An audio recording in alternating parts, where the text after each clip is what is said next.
नमस्कार। मेरे इस चैनल में आप सबका स्वागत है। एकादशी महिमा भाग 19। आज हम बात करेंगे पुरुषोत्तमा एकादशी की। अधिक मास में जो 2 एकादशी आती है उसमें एक का नाम है पद्मिनी एकादशी और दूसरी का नाम है पुरुषोत्तमा एकादशी। वैसे 12 मास में 24 एकादशी आती है, लेकिन जिस वर्ष अधिक मास आता है अर्थात पुरुषोत्तम मास आता है, उस मास की 2 एकादशियां मिलाकर कुल 26 एकादशी होती है। आज पुरुषोत्तम मास की एकादशी के लिए धर्मराज युधिष्ठिर ने श्री कृष्ण से कहा, हे केशव, अधिक मास की एकादशी का क्या महत्व है और इस एकादशी को किस उद्देश्य से किया जाता है? श्री कृष्ण ने कहा, हे धर्मराज युधिष्ठिर, पुरुषोत्तमा एकादशी को कमला एकादशी भी कहते हैं। इस एकादशी से धन लाभ की प्राप्ति होती है।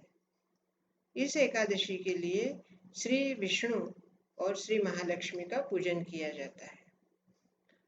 इसके संदर्भ में मैं तुम्हें एक पौराणिक कथा सुनाता हूँ। काम्पिल्य देश में सुमेधा नामक एक ब्राह्मण अपनी पत्नी के साथ रहता था। कर्मकांडी ब्राह्मण था। कर्मकांड से जो धन की प्राप्ति होती उसी से वह और अपनी पत्नी का उदर निर्वाह करता था। कर्मकांड से विशेष धन प्राप्ति न होने की वजह से वह परिस्थिति से गरीब था, लेकिन मन से धर्मात्मा था। उसकी पत्नी पतिव्रता थी और अपने पति के कर्मकांड से जो भी धन की उपलब्धि होती उसी से वो अपना घर कामकाज संभालती थी। दोनों ही धर्मात्मा होने के साथ साथ अतिथि का स्वागत करने में भी तत्पर रहते थे। जो भी उनके घर में अतिथि आते उनको वे हमेशा भरपेट खाना खिलाते। कई बार उन दोनों को अतिथि की वजह से उपवास भी होता था, लेकिन फिर भी इन दोनों के मन में हमेशा खुशी रहती कि हमारे घर से अतिथि भोजन करके गया है। इसी तरह दिन बीतते गए। एक दिन सुमेधा को मन में बहुत दुख हुआ। उसने अपनी पत्नी से कहा, मैं परदेश जाकर कुछ धन कमाना चाहता हूँ। पत्नी थोड़ी समंजस भी थी और अपने पति के धर्मात्मा स्वभाव को जानती थी, इसलिए उसने कहा कि हे स्वामी, आप कहीं परदेश ना जाइए, यहीं रहकर आप कर्मकांड से जो उपलब्धि होती है उसी से हम अपना गुजारा कर लेंगे। हमारे पिछले कर्मों के अनुसार ही हमें परिस्थिति मिलती है, गरीबी या अमीरी, इसलिए आप चिंता ना करें। पत्नी की बात सुनकर वो वहीं रह गया। दिन बीतते गए। अचानक एक दिन उसके घर कौंडिल्य ऋषि का आगमन हुआ। कौंडिल्य ऋषि का स्वागत करने के बाद यथाशक्ति उनके पास जो भी कुछ था उससे उन्होंने ऋषि की सेवा की, उनका आदरातिथ्य किया, उनको भोजन करवाया। ऋषि से उनकी परिस्थिति छुपी नहीं थी, लेकिन उनका धर्मात्मा स्वभाव, पतिव्रता पत्नी और घर में अतिथि को ईश्वर के रूप में जानकर उनकी सेवा करना, ये सब देखकर कौंडिल्य ऋषि अत्यंत प्रसन्न हुए। कौंडिल्य ऋषि ने कहा कि हे ब्राह्मण, तुम्हारी सेवा भाव देखकर मुझे तुम्हारी गरीबी दूर करने का एक उपाय समझ में आ रहा है। तुम उस उपाय को अवश्य करो। इस उपाय को पहले भी किसी ने किया था। भगवान शिव के एक अनन्य भक्त यक्ष कुबेर ने इस व्रत को किया। श्री महालक्ष्मी और श्री महाविष्णु की कृपा से आज वो धनाध्यक्ष बने हुए हैं। धन की देवी तो महालक्ष्मी है, लेकिन धन का वितरण यक्ष कुबेर ही करते हैं। तो हे ब्राह्मण, तुम इस व्रत को करो। ये व्रत है अधिक मास में आने वाली पुरुषोत्तमा एकादशी का।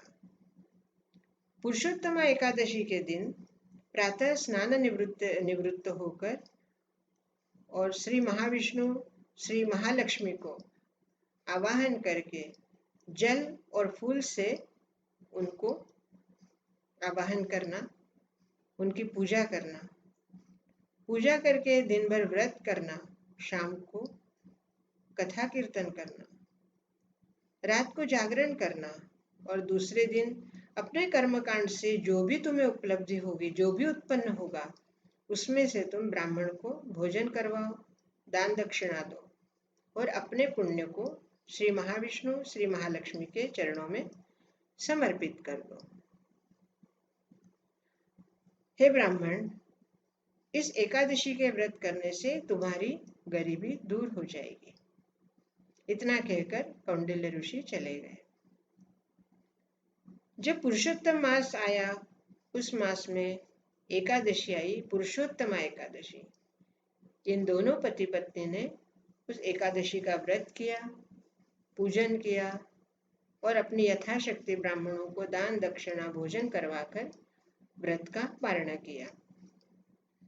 अपने पुण्य को भगवान को समर्पित करके और दोनों अति प्रसन्न थे।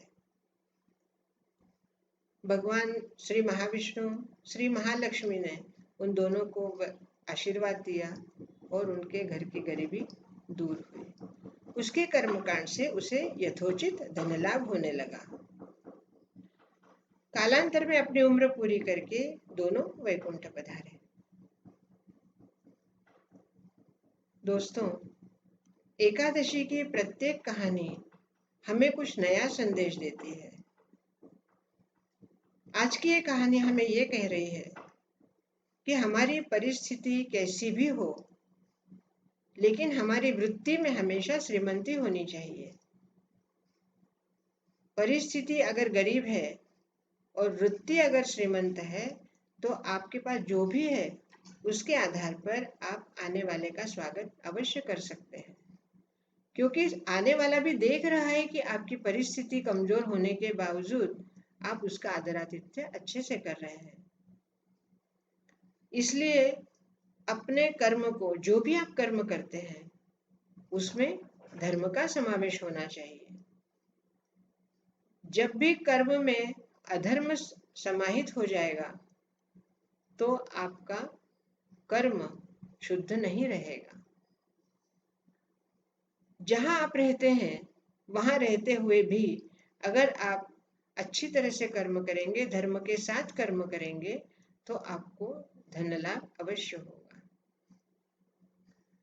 दूसरी शिक्षा ये मिलती है कि हमारे घर में जो भी आते हैं उसे हमें अतिथि देवो भव, इस उक्ति के साथ उन्हें परमात्मा का रूप जानकर उनकी सेवा में कभी कोई कमी नहीं रखनी चाहिए। हमारे घर में जो भी अतिथि आते हैं वो किस उद्देश्य से आते हैं, किस मजबूरी में आते हैं या किस कारणवश आते हैं, ये हमें पता नहीं रहता। इसलिए अपने मन में कभी भी ये विचार ना रखें कि आने वाला क्यों आया है। अगर आने वाला आपके घर में अतिथि के रूप में आया है तो उसका स्वागत करना हमारा गृहस्थ धर्म का परम कर्तव्य है। दोस्तों, कहानी के माध्यम से हमें कुछ शिक्षा मिल रही है और हम अगर हमारे हाथ से कुछ गलतियां होती भी होंगी तो इस कहानी के माध्यम से हम उस गलतियों को सुधार सकते हैं। इस कहानी से आपको क्या शिक्षा मिली और आप क्या समझे? दोस्तों, मेरे इस चैनल को सब्सक्राइब कीजिए, लाइक कीजिए, शेयर कीजिए और बेल बजाकर कमेंट्स भी दीजिए। बहुत बहुत धन्यवाद। जय श्री कृष्ण।